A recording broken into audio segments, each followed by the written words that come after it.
There was a time when the sky itself became the last great frontier, and those who dared to master it were seen as knights of a new age. When the guns of the Great War fell silent, a generation of aviators returned home as heroes.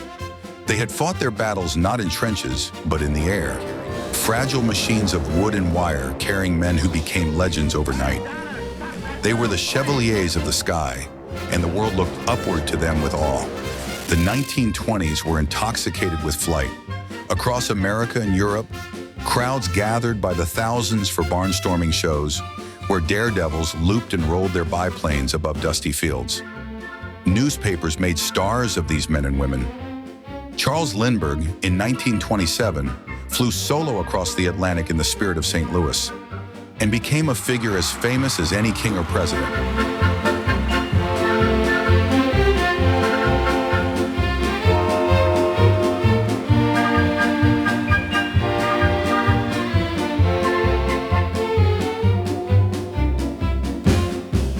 Amelia Earhart captured imaginations with her courage, proving that the sky belonged to women as well as men.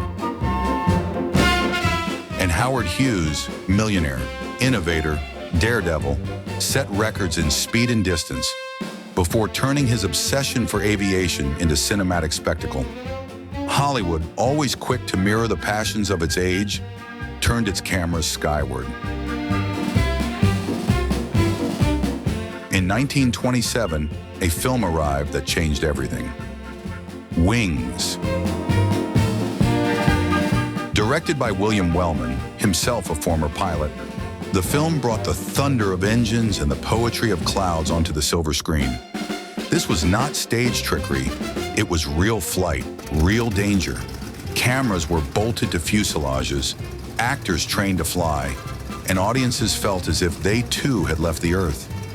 Wings told of love and sacrifice against the backdrop of war, but more than that, it showed that cinema could take flight.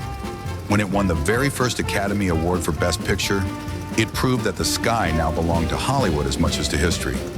The early 1930s deepened this obsession. In 1930, Howard Hughes unveiled his masterpiece of excess, Hell's Angels. It was a production as daring as the stunts it filmed. Pilots dove and spun in aerial duels that claimed more than one life during production. Among the fire and thunder, a new star appeared, Jean Harlow, her platinum hair shimmering like silver nitrate itself. The film was spectacle, extravagance, and tragedy, all rolled into one. That same year, Warner Brothers gave audiences The Dawn Patrol. Starring Richard Barthelmess and Douglas Fairbanks Jr., it told the story of young flyers sent again and again into certain death. It was remade in 1938 with Errol Flynn, David Niven, and Basil Rathbone. But the theme was the same: camaraderie, fatalism, and the haunting knowledge that every dawn might be the last. Few films captured the tension of war in the air as vividly as these. In 1931, Columbia released Dirigible, directed by Frank Capra. The film capitalized on the fascination with lighter-than-air travel at a time when Zeppelins promised to bridge oceans in style and comfort. Its mixture of adventure, romance, and high-altitude danger captured a world still dreaming of exploration by sky. Then in 1932 came The Lost Squadron. 3 World War I pilots, once celebrated, now are stunt flyers in Hollywood, chasing thrills and wresting dignity back from the wreckage of war. They fly surplus fighters, risk their lives for movie spectacle, and struggle with loyalty, loss, and the ghosts of their past. Audiences saw not just planes, but men trying to find a place in a changed world. The sky was beautiful, but often ruthless. In 1933, another aviation icon appeared, not in battle or in stunt work, but in a different kind of challenge. Christopher Strong cast Katharine Hepburn as Lady Cynthia Darrington, a daring aviator who flew high and lived fiercely. She became the screen's emblem of independence, flying garments as silver wings, defying expectations, torn between love and altitude, romance and freedom. Her image in flight, her aviator suit, her helmet and goggles, These weren't costumes, they were symbols. Hollywood also explored civil aviation. In 1935 came Wings in the Dark, starring Myrna Loy and Cary Grant, here on the set with American aviation pioneer Amelia Earhart. The movie is telling the story of blind pilots and the courage to fly against the odds. In 1936, China Clipper dramatized the real-life expansion of Pan American Airways, with Pat O'Brien and Humphrey Bogart embodying the modern pilots who made the oceans seem suddenly smaller. That same year, Howard Hawks directed Ceiling Zero, with James Cagney as a reckless flyer whose bravado endangered the very pilots around him. These films reflected the rise of commercial aviation, the sense that airplanes were no longer just for daredevils or soldiers. They were the future of travel itself. By the late 30s, Hollywood reached new heights in complexity and maturity. In 1938 came Test Pilot, starring Clark Gable, Spencer Tracy, and Myrna Loy. Here was the drama of men who risked their lives in experimental aircraft, balanced with the humanity of those who loved them. It was both thrilling and intimate, an aviation film that captured the peril of progress itself.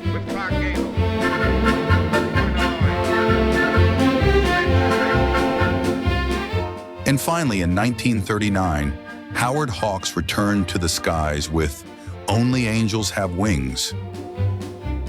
Cary Grant and John Arthur headlined a story set in a remote South American outpost where pilots risked their lives carrying mail through treacherous mountain passes.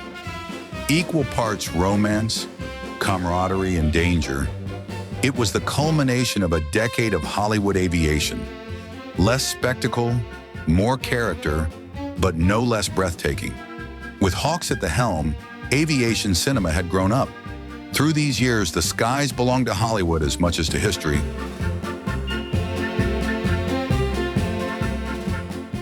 From Wings to Only Angels Have Wings, from The Lost Squadron to Christopher Strong, from soaring epics to intimate stories, the silver screen mirrored the headlines of Lindbergh's triumph, Earhart's disappearance, and Hughes's records. It gave us heroes in leather helmets, lovers framed by clouds, villains in black planes, and dancers who turned the heavens into a stage. The world we remember in sepia and silver was filled with Wings in the Moonlight, a chronicle of fascination, a decade-long love affair between cinema and flight. And now, if you have enjoyed this journey into cinema's golden age, don't forget to subscribe to Classic Cool, your passport to the past, where every story takes flight once more. And before we close tonight's program, the Classic Cool Orchestra takes us back to the skies of yesterday. A melody in swing, a tribute to those silver wings that carried both courage and romance. Ladies and gentlemen, here is our signature tune, Wings in the Moonlight.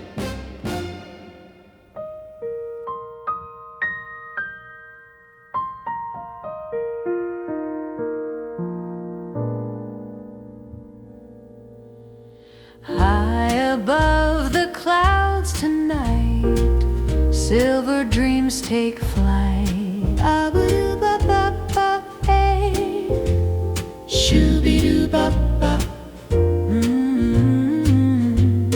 Engines hum a lullaby. Stars are burning bright, shining bright, shining bright.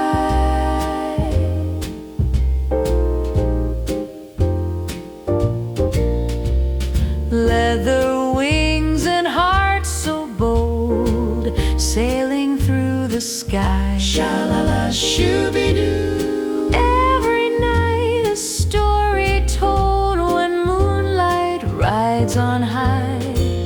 Wings in the moonlight, drifting out of sight. Shoo-be-doo-bop-bop, shoo-be-doo-bop-bop, shoo-be-doo-bop-bop, shoo-be-doo-bop-bop. Wings in the moonlight, carry me tonight. Sha-la-la-bop, all night. Wings in the moonlight, be my love tonight. heroes in their jackets strong, braving wind and rain. Wind and rain, wind and rain. Every flight's a daring song, sung through joy and pain. At every dawn, another chance, reaching for the blue. Shining through, shining through. With the moon to guide their dance, love is waiting too. Ooby-doo, shooby-doo, shooby-doo, bop, bop, sha-la-la. Take me where the night is clear. Let me soar with you. Wings in the moonlight. Dreams are shining true.